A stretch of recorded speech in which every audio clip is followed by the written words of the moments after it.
What is up, trainers and viewers? Hopefully y'all are having a good morning, afternoon, evening, and or night, wherever you are, wherever it may be. It's a Raging Mimikyu bringing you the third episode of the Unite tier list maker guide thing, yes. And I'm once again here with Quack, which, hello, by the way, thank you again for joining. No worries, no worries. How are you doing? I'm doing fine, and you? I'm good, I'm good. I'm extremely tired, but you know what? We gotta do what you gotta do. Yeah, because this bro fucking forgot that we had to do this in advance. SMH. Anyway. I know, we talked about this morning, like earlier today, around like afternoon. We said like 12 o'clock. Yo, you down today? I'm like, yeah, I'm free after 9.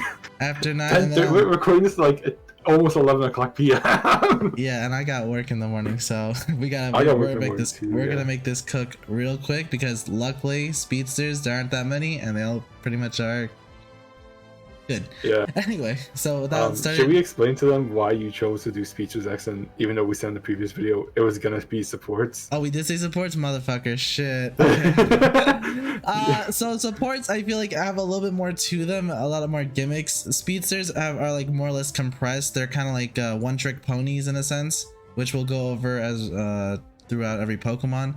And supports can do like a lot of things, so you know we'll come back to that as we see fit. Probably next video. But yeah, let's get started. We're gonna be going over the items, the builds, like for your medals and stuff like that, and the movesets you want to go. So first up, we're gonna start off with Talonflame. So we discussed it for a little bit. We thought Talonflame was a C tier mon. For your build, you want to go around orange and black emblems, and I'll explain that in a minute. For your items, you want to go attack weight, razor claw, energy amplifier, or you can go float stone. You can switch the two out as you see fit if you want like a little bit more movement speed or like a little bit more extra damage. So usually one thing I forgot to also mention is that 99% of the time these speedsters need to be your junglers.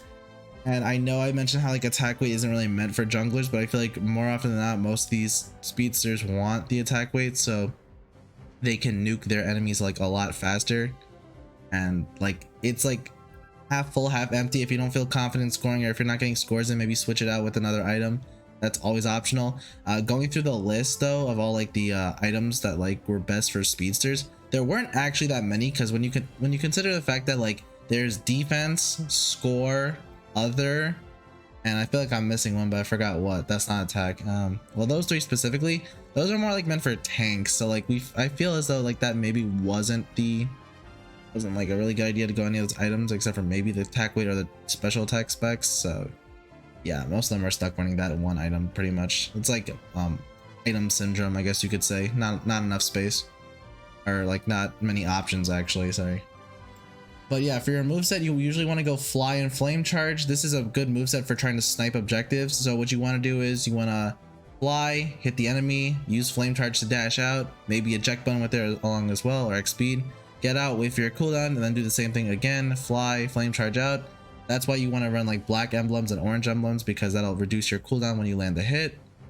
And then we have the other moveset which you can run, which is like Brave Bird and Aerial Ace. This is a very good moveset for nuking enemies. Typically, if you see your team is mostly based off, let's say, if the enemy team is running, say, mostly attackers or speedsters, I'd say this is a good moveset because you can just go charge really fast into them. Brave Bird, Aerial Ace, because that now reduces your cooldown completely for the second Aerial Ace, and you can get away with like a lot of kills with that. I find that it's a little bit finicky because if you don't secure the kills, you're just dead right on the spot. Like it's either eat or be eaten in that sense. So yeah, and then your ult isn't anything special. Your ult is kind of like what a defender ult could kind of be said like, I guess, because you push enemies back essentially, and that's pretty much all there is to Talonflame's ult. Nothing too special about it. And then Gale Wings is your ability, makes you go faster. I know you. Yeah, I was gonna say, I was waiting for him to get to his ability because I know you hate his ability. What dude, a passion! This ability sucks, bro. This is so. For all those who play competitive like at all or play Gen 6, you know Gale Wings was OP as fuck. This ability sucks ass. On full HP, you go a little bit faster. Not noticeable, by the way, in this game. You go a little bit faster, but once you take 1 damage from a wild enemy Pokemon, like Indeedee or whatever, yeah, you lose it. Congrats. That's like the fucking worst thing about it. And you're squishy, so you take damage so quickly to begin with alongside that. So. What are your thoughts on it, Quake? On Talonflame? Honestly, Talonflame fell off a lot throughout like the seasons. Like I remember season 4, maybe season 3, when this thing was shining at its peak. You would go up against anyone and anything so easily. With like Fly, Flame Charge. And this is back in the days when Squish Shield would be incorporated with your Buddy Bears and all that sort of stuff. So if you had like a 40%, and this is when Buddy Bear was a 40% shield as well off your Unite move. So if you did that and you did Squish Shield as well, you had a 50% shield just scoring. And because Squish Shield gave you Unstoppable 2, you were doing everything possible to get the highest scoring games possible. I still remember this vividly. This was like almost a meta back then. But now it's like what, season 11 if I'm not mistaken, season 12. Talonflame is hardly to be seen. So when Raging was talking about the whole orange and black emblems, this was recently discovered from another YouTuber that we saw a cooldown. Once you get the hidden, the cooldown for Fly actually becomes like about 5 seconds, which is amazing considering Talonflame has a really horrendous cooldown for Fly. Like, what is it right now? Is it? I think it's like 10 seconds or 8. Yeah, that's so fucking like long. It is. So Bruh. that much mobility getting wasted on a speedster is like pretty bad. Let alone Gale Wings being the most useless ability ever. But yeah, Talonflame definitely had its days, and who knows when it will shine back into the meta. It's current. I would say it's probably unfortunately the worst speedster right now, but it does have really great mobility. I think it's one of the best mobile units in the game right now, especially if you just want to use your Unite move just to travel.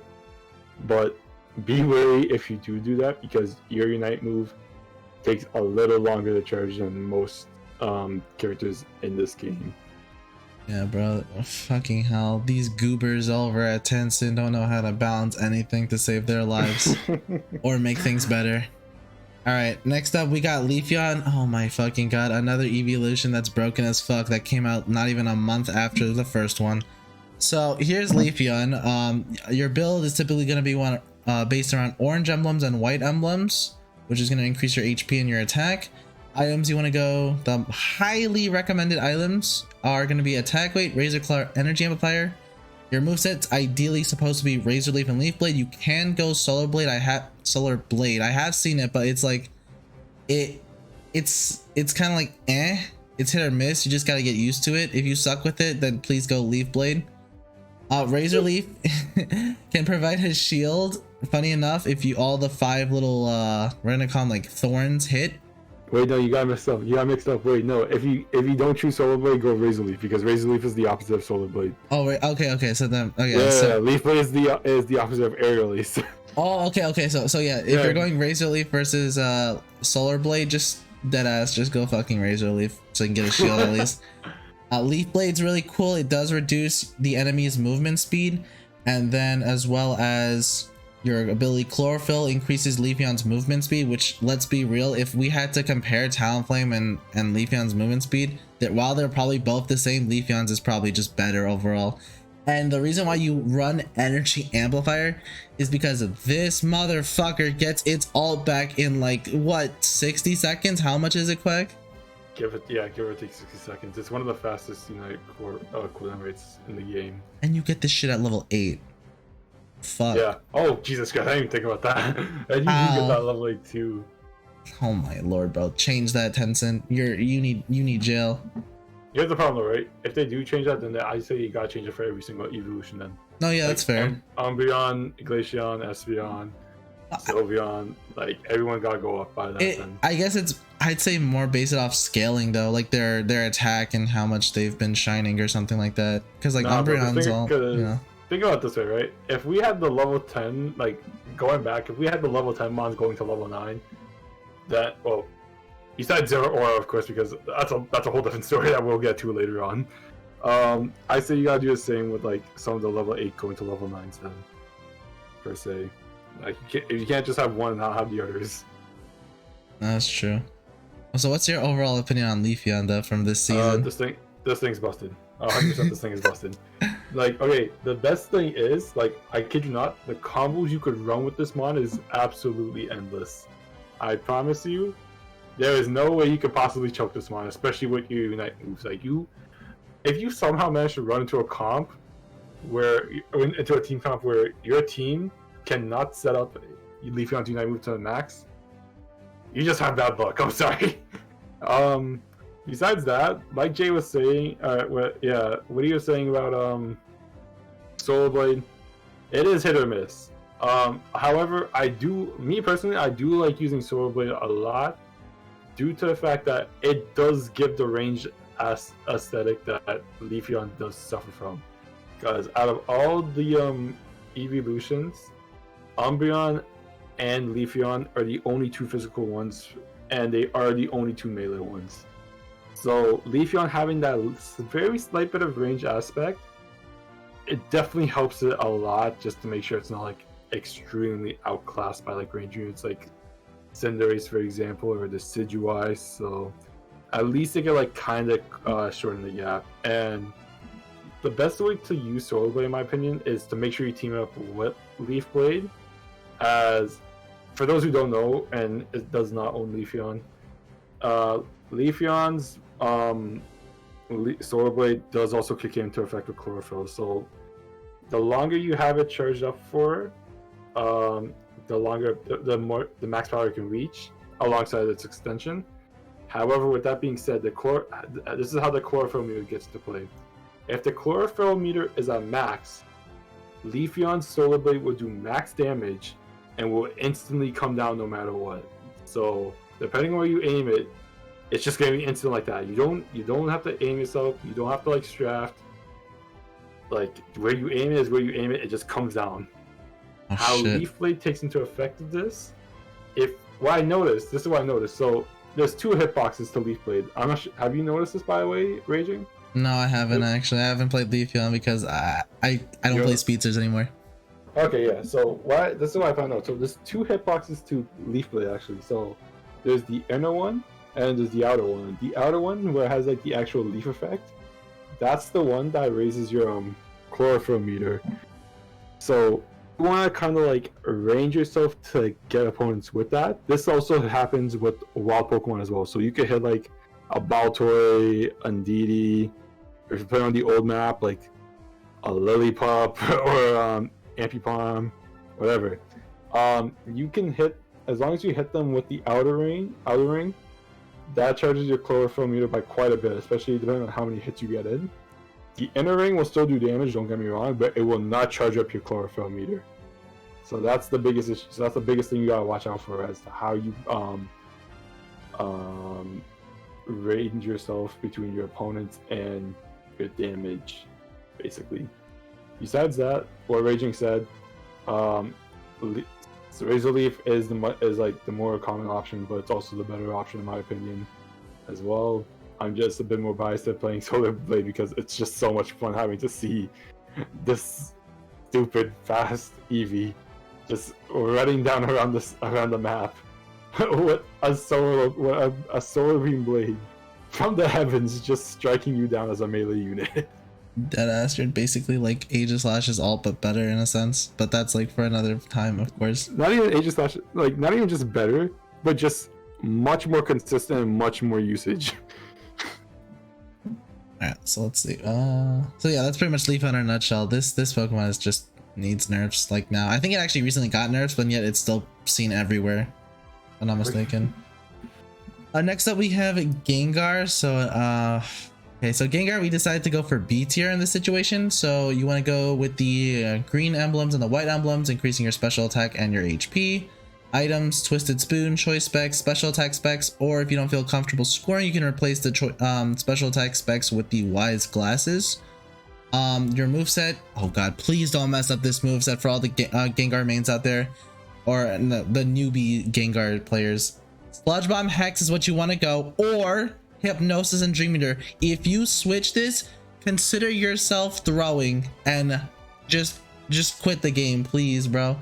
So the cool thing about Gengar is that he has good potential. He can get crazy kills if the combos are set up correctly. So the way Sludge Bomb Hex works, for example, is you're gonna want to Sludge Bomb the enemy, then you go for the Hex, and as long as that Pokemon is poisoned, you can still just spam Hex until it dispels it.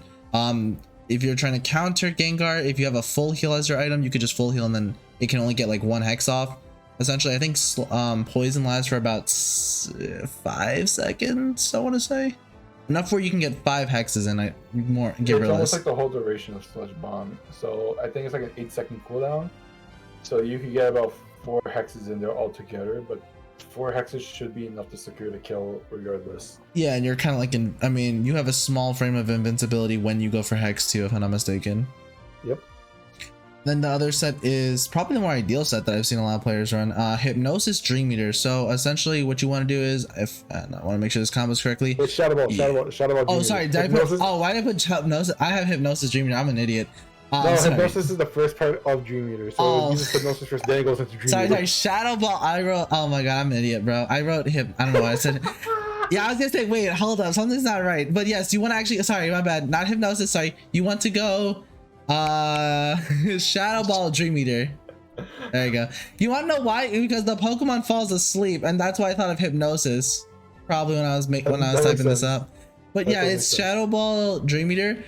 You want to Shadow Ball first, then Dream Eater, and then you get your instant cooldown on the Shadow Ball, and then do it again. If you get the kill, you then get your Dream Eater cooldown completely reduced. What's good about Shadow Ball is when it makes contact, you actually do lower your opponent's special defense. So once you go for the first Shadow Ball and it lands, then go for the Dream Eater, then you get another Shadow Ball and it does more damage than the first one.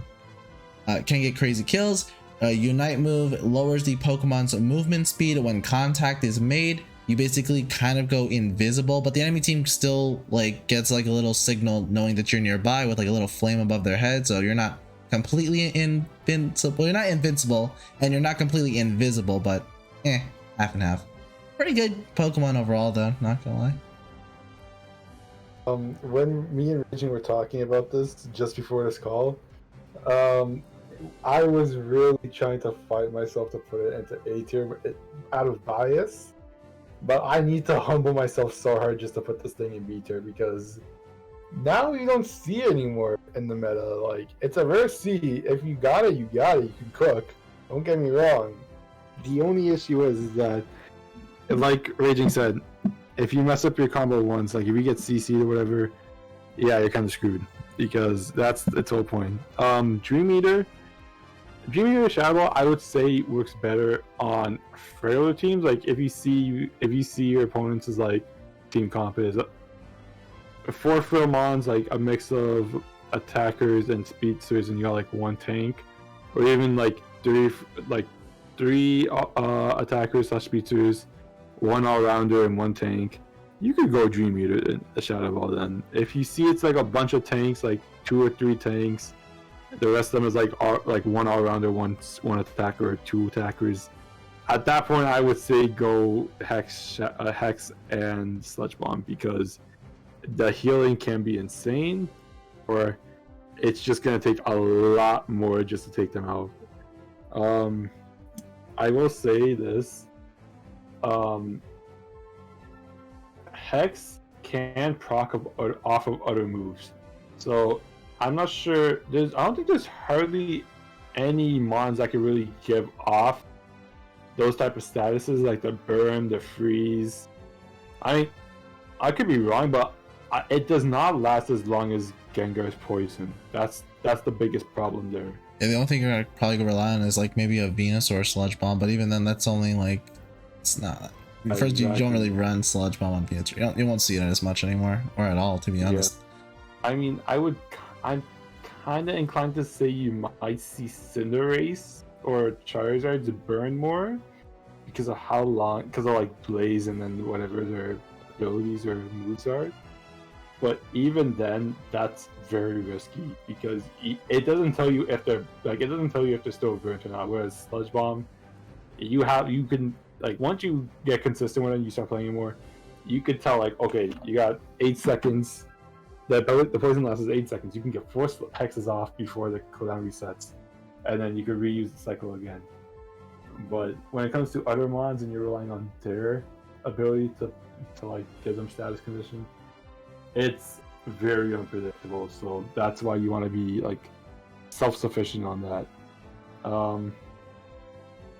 The reason why we chose the item specifically for this is that, let's be honest here, you're not running any other items. Like this mod does not need crit. This man, it's considered an assassin back then. It's perfectly like fine in my opinion, but it has its flaws. It can really like, and you could easily pick them out once given that chance. It does suck that the Unite move isn't invisible and not invincible.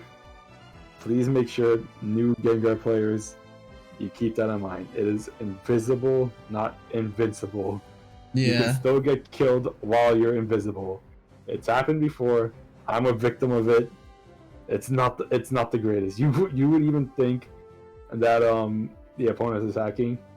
It also doesn't help as well that, if I'm not mistaken, now that Inteleon just came out, I believe his Unite move reveals Gengar. I think. I have not seen it yet. If it does not, okay, maybe we can move Gengar to A tier. If it isn't revealing him, or if it is revealing him, keep him down in B tier. Yeah, we'll have to see how that works. So, yeah, we could test that out once next week, because I think Inteleon's gonna be coin related. Yes, that's when it comes coin free. That's when it comes coin release. Right now it's still just on the gym release, unfortunately. But I think that's more or less all about Gengar to mention. Yeah, it's that's the whole summary of it. Yeah, since like all the people probably watching this video are just like 101 players, just it's good. Just you need like a lot of practice with it, and like something compared to Leafeon where you can't really butcher it as badly. So next up, we are going to discuss Dotria. We discussed it for B tier. We won't go over both the movesets, but we will go over one specifically. So we're going to run the same thing as like Leafeon. We're going to run orange and white emblems here. Attack weight, Razor Claw, Floatstone were the recommended items, mostly because they all stack up on your attack. It's a melee unit, and the attack weight, since it can score pretty quickly with its passive, which we'll get into in a minute. Your moveset, and the only moveset you're going to be running, hopefully, is Drill Peck and Jump Kick. You jump kick, and then you drill peck, and then you jump kick, and then you jump kick again. Essentially just pushing enemies either out of their base, pushing them back, and then like just leaving them immobilized while Drill Peck is activated. Similar to that of like when Trevenant goes for Horn Leech, and like the enemies can't move unless they like have like what is it? Not hindrance resistance, my bad. Well, yeah, hindrance resistance and unstoppable. Those two specifically. Does a lot of damage. Good against opponents. Good against more than one opponent, my bad. Especially on frail team. If the enemy team is extremely frail. And your Unite move, basically you're basically Roadrunner. So if you are like at the beginning of at your home base, you can get to like maybe halfway around the map and just like and then start jump kicking, drill pecking, jump kicking, like essentially like that. And it's just crazy, especially when your attack is increased and you got all your stacks. So I didn't go over this just yet. Your passive, if you have 50 points, it's divided by 3, which isn't like physically possible, but essentially it's divided by 3, and you score 3 separate goals. So like it's gonna be, let me think, I'm trying to do the math as I'm fucking making this video. That's wild. I want to say it's like 15, around 15 to 17 once, and then the second one is 15 or 17, and then the last one is 15 or 17. For all the players out there, if you are doing that, just back up and then score again, because 3 scores don't like give you 3 stacks on your attack weight. That was tested out and confirmed once what was it? I believe it was once the attack weight item got updated, when you can actually see how many stacks you had. Yeah, it doesn't work like that. You're better off just scoring once, backing up, scoring again, and then backing up and scoring again. Honestly, don't run Goal Getter because you already have your things divided up already. Plus, you can make use of like an X attack for more damage on that drill pack. Like, I feel like you just get more potential out of that. I would say, yeah, Dotria does not need Goal Getter because you could split up your goals pretty easily. And I will admit you could also screw over your team pretty easily by messing up the overcap if that is a plan. So that's the good side and bad side about Dotria scoring. I would like to add that Tri-Attack and Agility won't be mentioned because Tri-Attack is damn near forbidden. The best thing I can say is for that is just 1v1. That's it. But it's a team game, so it doesn't fucking matter. That's just about it. Yeah. Agility I can kind of defend because you do see it every now and then. Agility is okay if I'm honest.